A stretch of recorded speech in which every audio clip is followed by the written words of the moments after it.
So hi everybody, we are going to be talking today.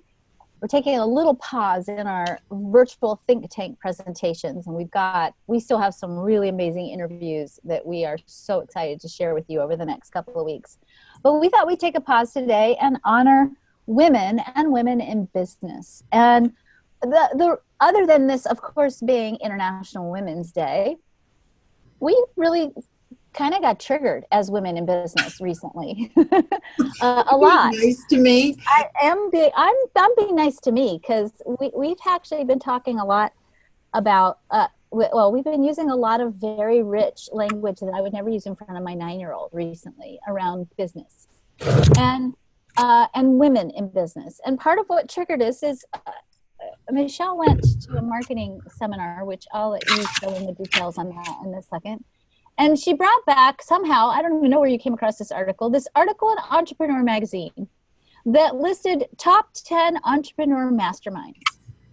And guess what? Do you want to fill in the details, Michelle? Who were leading all the masterminds? I'm going to use my language carefully. Yes. Giant, successful entrepreneurial men who are the ones that are leaning against their private jets and Rolls Royces. So yes, they are successful, but yes, I don't relate, right? So, well, and I think it wasn't just that these are men in business who we don't relate to, but that in this top 10 list of high-end business masterminds, there was not listed a single woman group or a single mastermind leader.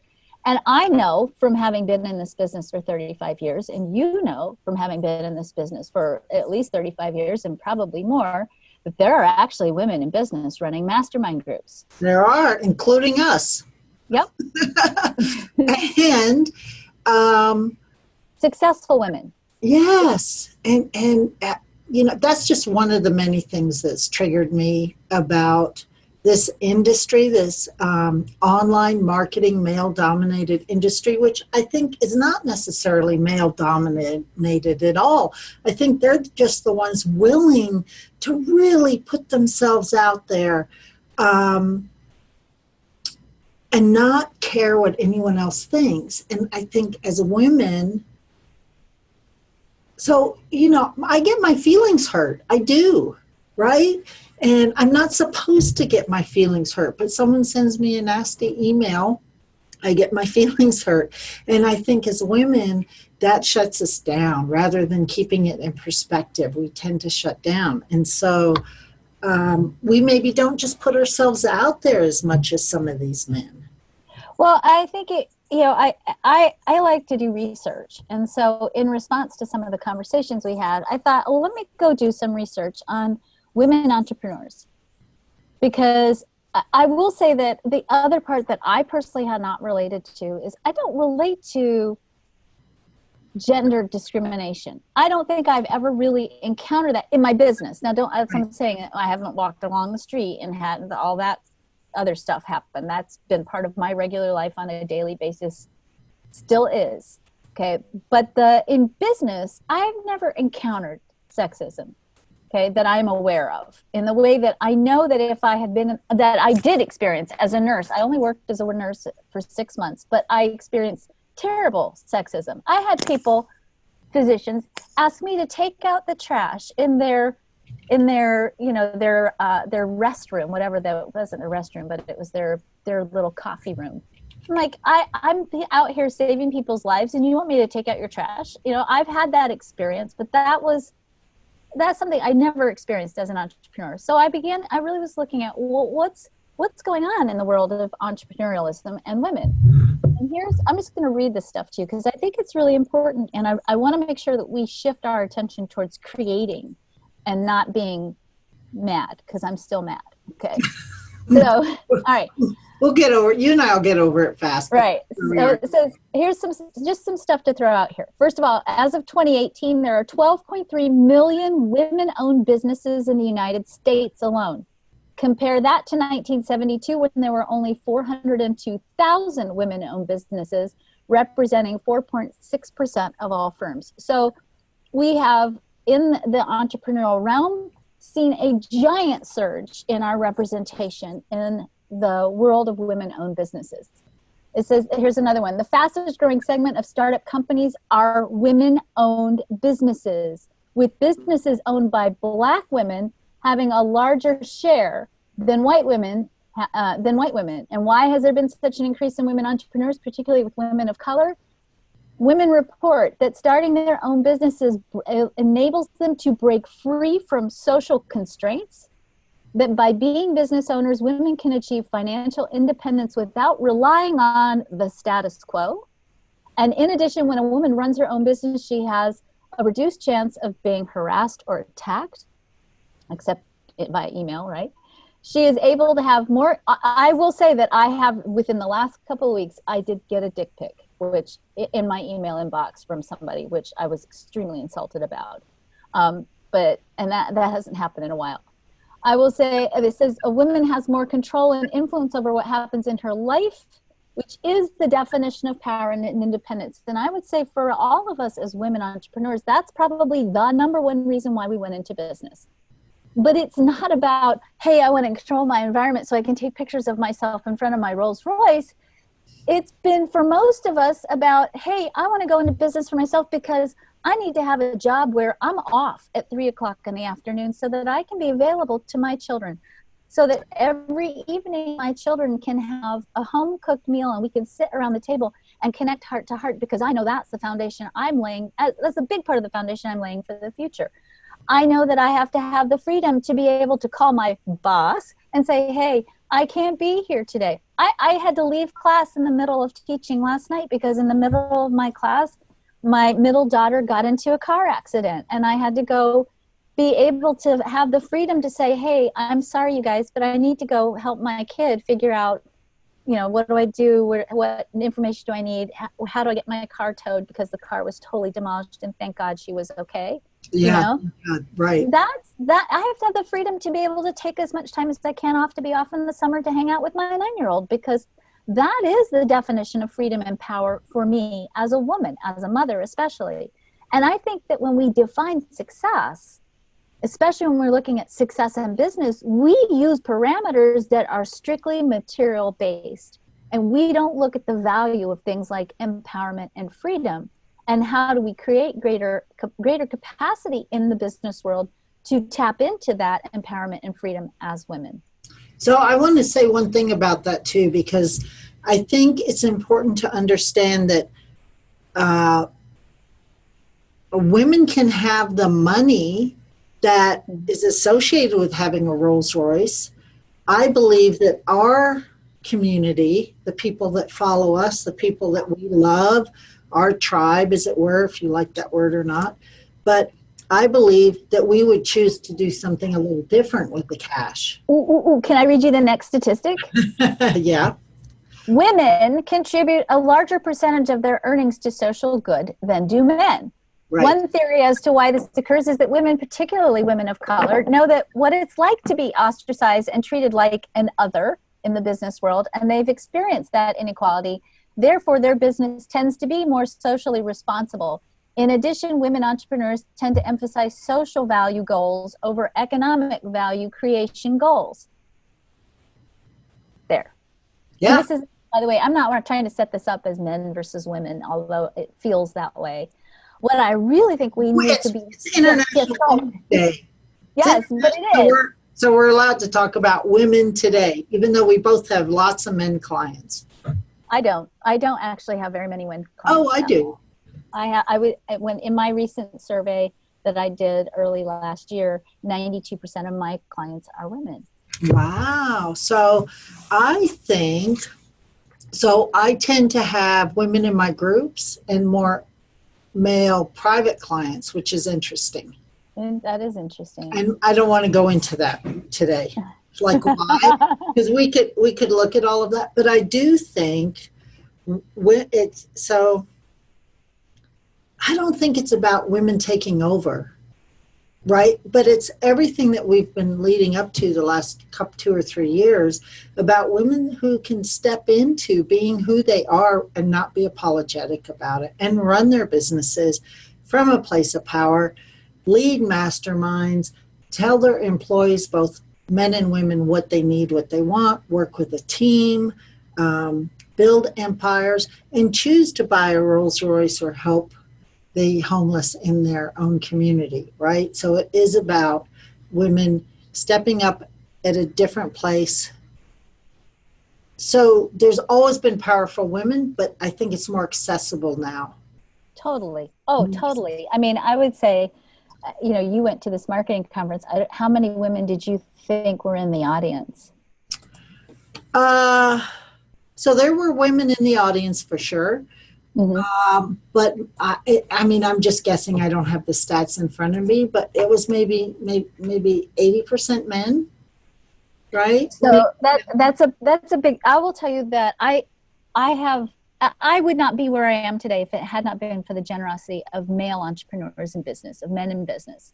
I was gifted about when my first marriage fell apart, and I was really struggling financially. I won a scholarship to attend a big marketing event for free. And it was generously given to me by Rick Raditz, who is the creator of Instant Teleseminar. I got personalized coaching from Alex Mendozian. That's who I was trying to think of the other day when I asked you. Right, yes, that's who it was. From Alex Mendozian. And they were so generous with me. And I really learned what I learned in that short weekend. I have carried with me for 20 years and has served me that well, you know, that has continued to serve me, and I'm grateful. And I will tell you that at this giant conference, I think it was 12 years ago, maybe, I was one of 3 women, and there were thousands of men there.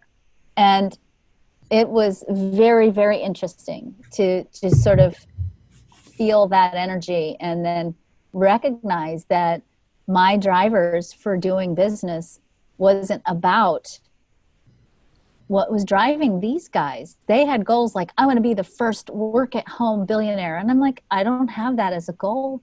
I have a goal of wanting to feed my family, have a balanced life, be able to put my kids through school, and make sure that the work that I do has a deep and lasting impact on the heart of the planet.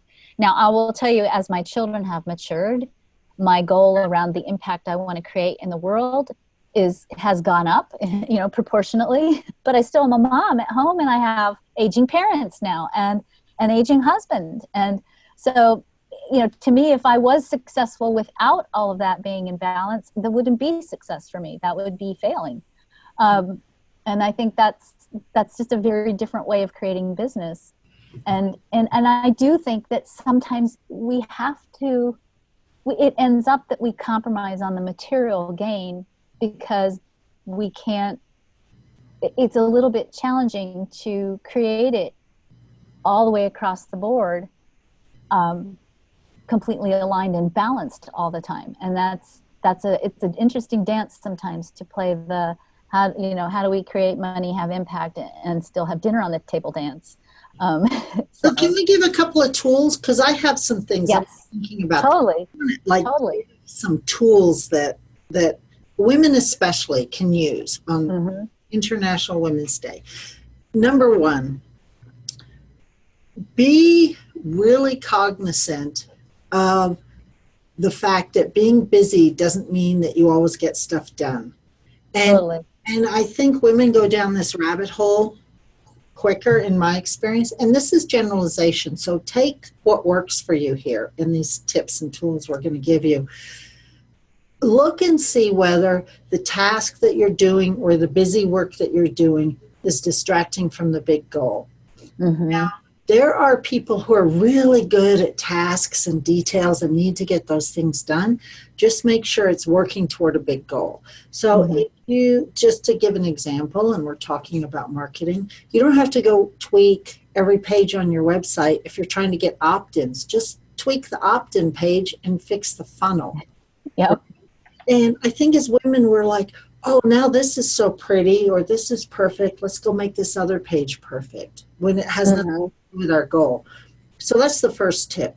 Be really mindful about keeping the vision, the goal, the result in mind when you're doing your daily work. And that alone, I think, would help a lot of women get more done, right? Mm-hmm. Do it at home. We do it at home. We got dishes, and then our kid falls, hurts themselves, and cries. We know exactly what's important in that moment and what to go do in that moment, right? But in work, I think we forget what's important, and we try to handle what we think is urgent or put out fires that maybe aren't real fires. Hopefully not, but sometimes. Right. So that's my first tip. Mm-hmm. Yeah. Should I keep going? Yes, please do. So my second one, and this is one I had to learn, and I think we all have to learn, which is, get over ourselves. And so I know in human design that we have to respond or be invited and all those things. And so make sure that you're following your type. And we worry so much about how does our hair look? What does our makeup look like? I hate the way I look today. Is this scarf right? And, this morning, the first thing I did when I got on with Karen, if you were here before we went live, was my lighting is off today, right? But we have to go do what we're here to do in the world. And if we're always second guessing ourselves, if we're always trying to make it perfect, if we're worried about what other people are going to think, we're never going to get on that big stage. We're never going to finish that email autoresponder. We are going to worry about getting our feelings hurt by someone who emails you back and says, wow, you're not a match for me, which is what I got last week, right? Mm-hmm. I'm crying to Karen, wow, this person doesn't like me. But you got to get over it. As women, we take it in, and it's just not a match. Right. Right? If there is a man, so I get this, you guys get this too, I know you do. You get marriage proposals from men in uniform with two first names like John Paul, who lives in Portugal, and in his Navy suit. You've never met him. It's like, you're beautiful, please marry me. I have no problem saying no thank you, right? Don't know you, not a match. But I get somebody who emails me who says not a match, I take it personally. Right? We have to get over ourselves. So that's my second tip, and I say that with so much love because I push all of us to go do the work we're meant to do in the world. Even if we do it imperfect and don't know what we're doing and screw it up at the beginning, because just like being a mom, we don't know what we're doing at the begining. We have to just... You don't even know what you're doing at the end. Let me just say that. I mean, yeah.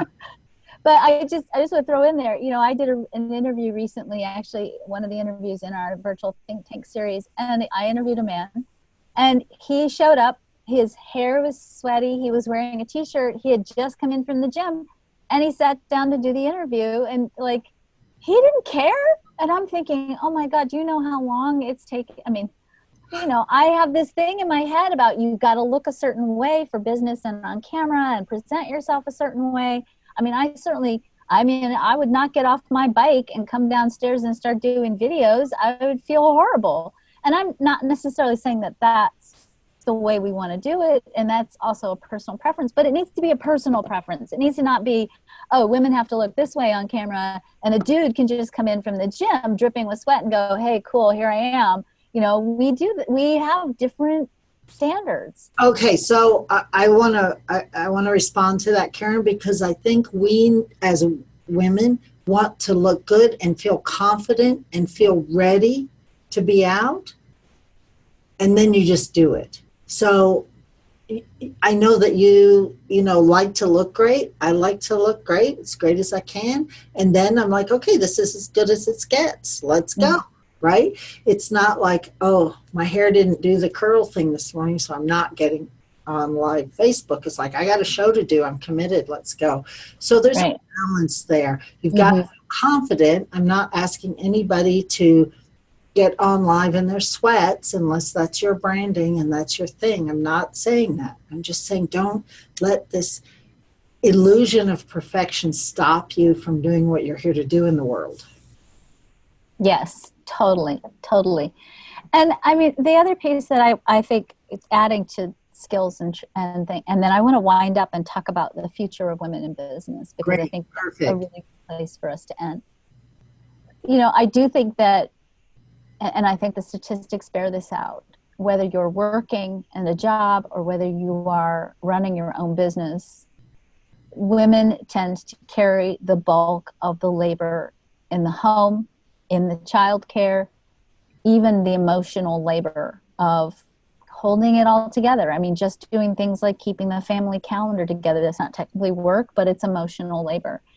And I think that women, particularly women in business, are at a higher risk for burnout, particularly if you struggle to find that harmony place where you are balancing work and family. And we always talk about balancing work and family. We never talk about balancing your self-care in that mix, as if that's something separate that you can take care of if the work-family balance thing gets handled. Burnout is, I believe, based on the work that I've done in the last 20 years, the number one reason why small businesses fail. It has nothing to do with capital. It has nothing to do with lack of education. It has nothing to do with anything except that when you start your own business, because it is an energy-intensive process, if you don't have the energy to bring to a business, you can't make a success of the business. And it doesn't matter how clear your intentions are if your energy is not there, because you're depleted, because you're either working two jobs, or you've got a lot of plates that you're juggling and you're not putting in the self-care piece. It makes it very difficult to be successful. And I certainly would say that the most important thing for women to be sustainable in business is to have a religious self-care practice, not a self-care practice that's religious, but a religious self-care practice, meaning you've got to have more of a commitment, I think, to your self-care than before, because you have nothing to give if you're depleted, and you cannot force your business into a cycle of success if you are barely breathing. That's huge. And I think we have a tendency as women to say, I'll take care of myself once I get X, Y, and Z handled. And we need to flip that model, that I can handle X, Y, and Z when my foundation is strong and grounded. And that is really a big reason why you and I teach in a retreat setting, because we know that sometimes what we say to people doesn't land if they're not in that created, rested space. Because if they're trying to figure out, how many times do we do coaching calls with women, and they're like, they've got the phone on one ear and they're like dealing with the kid in the background in the other ear, and they're like texting and stuff with the other kid, and they're like, that's the typical woman entrepreneur that we deal with. And sometimes when you're in that hyper elevated state, you can't hear what we're giving you, or you can't learn because you're in fight or flight and you're not in a creative response.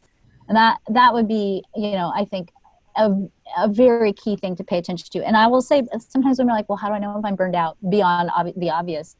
If you start to feel resentful around any element, whether it's your partner, your children, your clients, the amount of work that you have to do, resentment is sort of the barometer of where's your energy at. And if you're starting to really resent things, that's a really important sign that you need to take a step back and reevaluate and recalibrate. So I want to ask you, Karen, so talk to me about resentment in the last minute or two that we have here in relationship to human design. Because right, and opposed to frustration or anger, and how that fits. Do we all have resentment?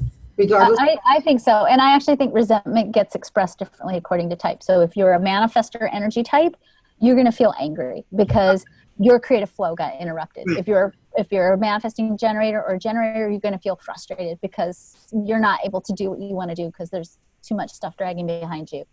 If you're a projector, you're going to feel bitter because it's going to feel like you're putting all your energy into stuff and it's not working out the way that you thought it would, and it seems like it's not working out the way it is for other people. And if you're a reflector, you're going to be disappointed because you're going to have a vision of what's possible, and you're going to expect that everybody's on board with it in the same way that you are, and you're going to show up and it's not going to be aligned because you haven't had the time or the awareness of your personal self to be able to craft it the way you want. Great. So, thank you. So I just want to end with something thoughtful and inspiring. if you followed microloans and microeconomies over the last 10 years, 20 years, there's been a concept of seeding women in communities with small amounts of money to start businesses, something as simple as buying goats or buying seeds. And what the long-term research has found is that when women gain economic power, particularly in communities that are impoverished, that the quality of life for the entire community goes up as a result of women entrepreneurship, that they have fewer children, their children are healthier, their children slowly start to gain access to better education, better nutrition, better opportunities, that the entire quality of life for wherever they're living, whether it's a city or a village or a tribe, the entire quality of life goes up. When we as women do our work in the world, we don't only benefit ourselves, but because we are, as women, communal beings, we elevate the entire world that we come into contact with and that we impact. It is important, I think, in this day, as we stop and spend one day out of 365 focusing on women, that we pause and we think about what can we continue to do as women entrepreneurs, as women in the world, as women in business, to continue to lay a path for other women to follow behind us. Because when we lift ourselves up and we leave that path, we give a path for other women to lift themselves up as well. And it doesn't just impact us, it impacts generations. And I do believe that the balance of what's possible, or the potential of creating what's possible in this world, to finding the solutions challenging humanity today, lays firmly in the heart and the hands of women. Thank you. Do you have anything else you want to add? No. So please, if you're watching this live, please share it to your tribe or your community or on your wall or your page or wherever. If you think that for Women's International Day, someone else might be inspired by some of this. And we love you guys. Yeah. Go forth and do good work. Make this world an even better place. All right. Bye, everyone. Bye. Thank you, Michelle. Thanks for listening. Want even more of Karen and Michelle?